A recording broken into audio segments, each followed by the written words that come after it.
Enteng banget. Egy Sujana minta kasus Edi Mulyadi dihentikan. Edi Mulyadi sudah jadi tersangka dan langsung ditahan usai menjalani pemeriksaan. Lucunya lagi, seolah sudah bisa meramalkan nasibnya. Dia membawa perlengkapan pribadi dan peralatan mandi saat menuju ke kantor Bareskrim Polri. Ini adalah momen yang sangat menyakitkan. Menurut saya, bayangin, sudah tahu akan ditahan, tapi mau tak mau harus datangi kantor polisi. Siapkan perlengkapan mandi pula. Kasihan. Tapi itulah ganjaran buat Edi yang sempat sok garang bicara asal-asalan dan menyinggung warga Kalimantan. Menyinggung Cina masih aman. Menyinggung Kalimantan, dia yang tak aman. Panik kayak buronan. Egy Sujana membuat permintaan kepada Kapolri Jenderal Listio Sigit Prabowo baru-baru ini. Dia meminta Listio Sigit untuk menghentikan kasus Azam Khan dan Edi Mulyadi. Menurut dia, penetapan tersangka dan penahanan Edi serta proses hukum Azam Khan merupakan korban kezoliman. Maka dari itulah Egy meminta agar Kapolri menghentikan proses pidana Azam Khan dan Edi Mulyadi. Bapak Kapolri lewat diskresinya sudi kiranya hentikan kasus ini juga untuk yang Azam Khan, kata Egy.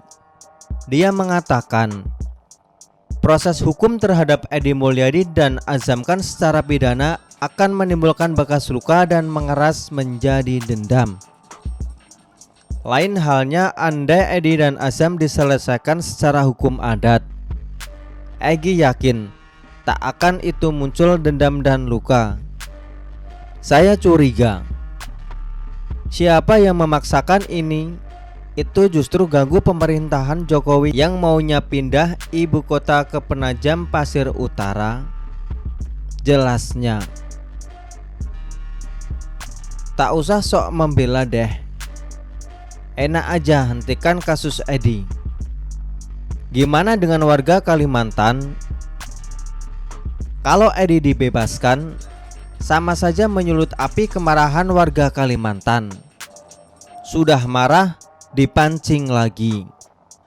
Bagaimana kalau terjadi masalah yang jauh lebih besar jika kasus Edi di stop? Apakah Egy mau tanggung jawab?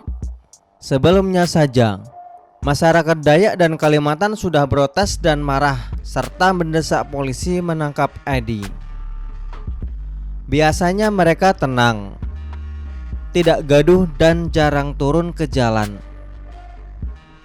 Bisa dibayangkan seberapa besar kemarahan warga karena mulut Edi yang terlalu ugal-ugalan. Minta Edi dibebaskan. Apakah Egy mau jadi objek sasaran kemarahan? Saya kira dia tak berani. Membayangkan saja mungkin sudah bikin dia mau lari terbirit-birit. Tolong ingat kasus Ahok. Ahok minta maaf, tetap digas. Aparat dan pemerintah dipaksa untuk memenjarakan Ahok. Kalau Ahok dibebaskan, mereka ancam akan ada kegaduhan yang lebih parah. Tekanan dari masa ini yang bikin Ahok dipenjara 2 tahun. Apa yang terjadi pada Ahok sekarang menimpa Edi Mulyadi. Kasusnya mirip, menyinggung kelompok tertentu. Sekarang giliran Edi yang didemo dan dikutuk habis-habisan. Bahkan dia didesak datang ke Kalimantan untuk jalani hukuman adat. Dan sekarang ada yang mau minta agar kasusnya dihentikan. Lihat lagi kasus Ahok dan ngaca. Tak ada ampun buat Edi. Dia sudah minta maaf. sama seperti Ahok yang juga minta maaf. Tapi proses hukum harus tetap jalan. Karma berbalik arah. Edi Mulyadi jadi sekjen GNPF Ulama, yang mana kelompok ini terkait dengan kasus Ahok. Sekarang dia kena batunya sendiri, terkait jadi luka dan dendam. Ini apa maksudnya? Apakah nanti kelompok ini akan dendam? Hebat sekali ya kalau begini caranya. Maunya dibebaskan atau akan ada dendam dan kebencian? Kelompok ini terlalu arogan dan mau menang sendiri.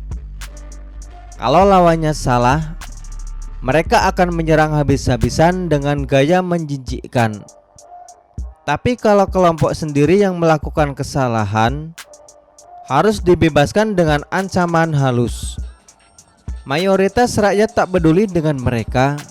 Mau marah kek, mau ngamuk kek, mau dendam kek, silahkan. Mereka yang mulai duluan bermain dengan cara begini, sekarang kena karma buruk dengan dramatis. Berani bikin gaduh, sama saja berhadapan dengan mayoritas yang masih cinta NKRI dan kedamaian. Berani bikin gaduh IKN, maka akan berhadapan dengan warga Kalimantan yang sudah bertekad untuk mengawal sampai akhir. Edi Mulyadi, Azamkan dan PKS sudah merasakan sendiri sensasi deg-degan karena berurusan dengan warga Kalimantan. Mereka langsung terdiam dan minta maaf. Tak ada tempat bagi tukang gaduh di negeri ini.